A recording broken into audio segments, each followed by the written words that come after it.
द्वारका नगरी में बलदेव का पुत्र सागरचंद नामक एक राजकुमार रहता था। वह बहुत रूपवान था। उसी नगरी में कमला मेला नाम की एक सुंदर राजकुमारी रहती थी। उसकी सगाई उग्रसेन राजा के नाती धनदेव से हुई थी। एक बार घूमते घूमते नारद जी सागरचंद राजकुमार के पास आए। राजकुमार ने उनका यथोचित आदर सत्कार किया। उनको उच्च आसन पर बिठाकर पूछा, भगवान आप कैसे पधारे? क्या कोई आपने आश्चर्य देखा? नारद ने कहा, हाँ। उसने पूछा, कहाँ?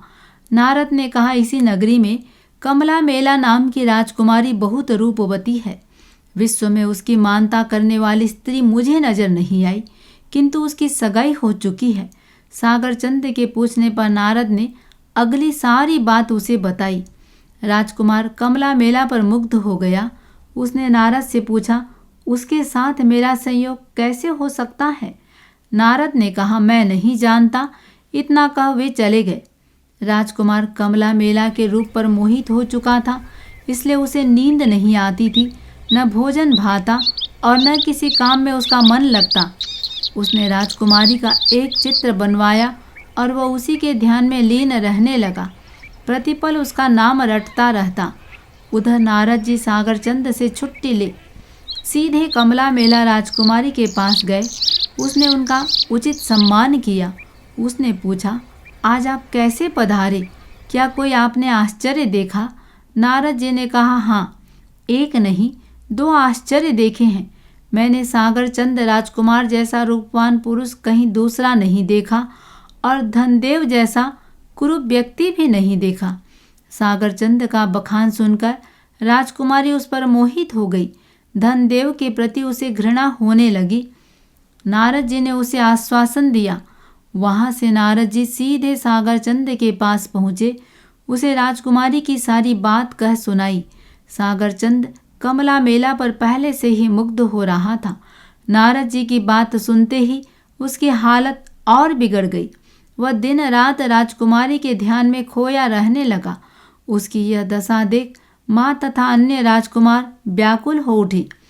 एक बार सागरचंद अन्य मनस्क भाव से बैठा था। उसका मित्र शंभु कुमार चुपके से आया और उसने पीछे से उसकी आंखें मीच ली।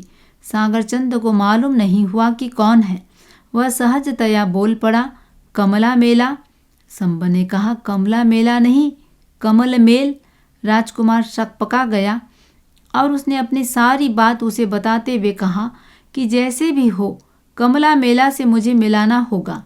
दूसरे कुमारों ने शंभु से कहा कि किसी भी तरह से सागरचंद की इच्छा पूरी करनी चाहिए। शंभु नहीं माना।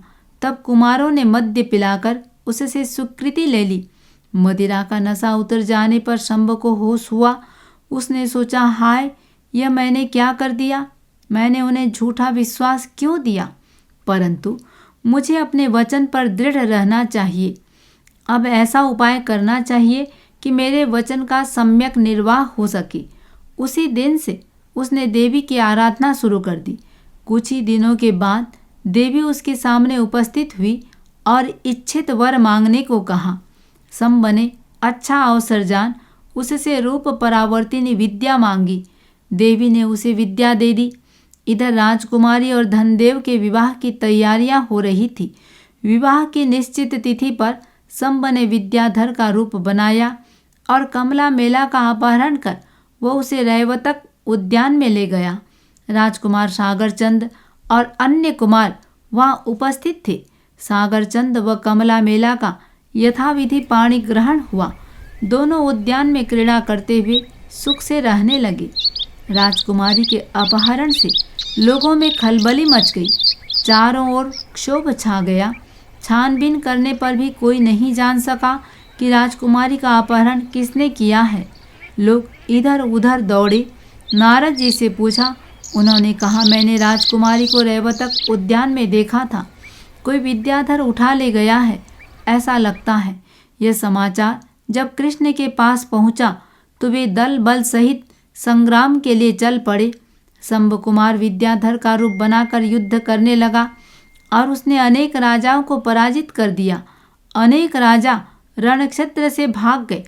अब शंभु कृष्ण के साथ युद्ध करने लगा। कृष्ण को बहुत क्रोध आया, परंतु कृष्ण के उग्र रूप धारण करने से पहले ही शंभ अपना असली रूप प्रकट कर कृष्ण के चरणों में गिर पड़ा। कृष्ण ने शंभ को डांटा। शंभ ने कहा, पिताजी, इसमें मेरा कोई दोष नहीं है। राजकुमारी झरोखे में से कूदकर आत्महत्या करना चाहती थी। मैं यह देखकर उसे वहां से ले आया। कृष्ण चुप हो गए। बात बीत चुकी थी। कृष्ण ने धनदेव के पिता उग्रसेन को शांत करके भेज दिया।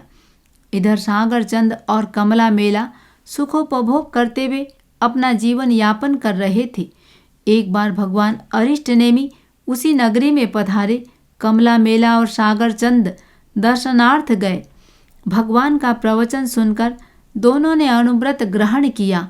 अब दोनों का जीवन धार्मिक क्रियाओं में अधिक बीतने लगा। सागरचंद अष्टमी चतुर्दशी को एकांत में या शमशान में एक रात्रिक प्रतिमा को धारण करता था। ऐसे कई दिन बीते। धनदेव ने सागरचंद की सारी दिनचर्या जान ली।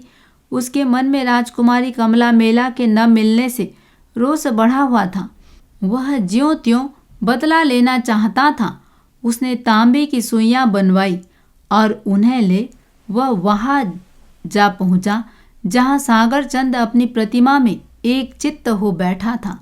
उसने सागरचंद की 20 अंगुलियों के नखों में वे तांबे की सुइयां चुभो दी। सागरचंद को असह्य पीड़ा होने लगी। पड़िमा के कारण वह कुछ नहीं बोला। संभाव से पीड़ा को सहन कर उसी समय मृत्यु को प्राप्त हो गया। मरकर वह देव बना। सागरचंद के समय पर घर न पहुंचने पर लोग उसे इधर उधर ढूंढने को दौड़े। कहीं पता नहीं लगा। लोग आक्रंदन करने लगे। आखिर गुप्तचरों ने पता लगा लिया। सागरचंद को मरा पड़ा देख सारे नगर में क्षोभ छा गया। तांबे की कीलों के आधार पर वे लोग ताम्रकुट्टक के पास गए। उससे सही जानकारी मिल गई कि ये तांबे की सुइयां धनदेव ने उससे बनवाई थी। राजकुमारों को क्रोध आया। वे अपनी सेना लेकर धनदेव से युद्ध करने निकल पड़े। धनदेव भी अपने दलबल सहित रणक्षेत्र में आ डटा। दोनों ओर घोर संग्राम होने लगा। देव सागरचंद ने अपने ज्ञान से यह जाना और शीघ्र ही रणक्षेत्र में जा पहुंचा। उसने मध्यस्थता कर दोनों को समझाया। दोनों मान गए। युद्ध बंद हो गया। कुछ समय पश्चात राजकुमारी कमला मेला ने भगवान के पास भगवती दीक्षा ग्रहण की।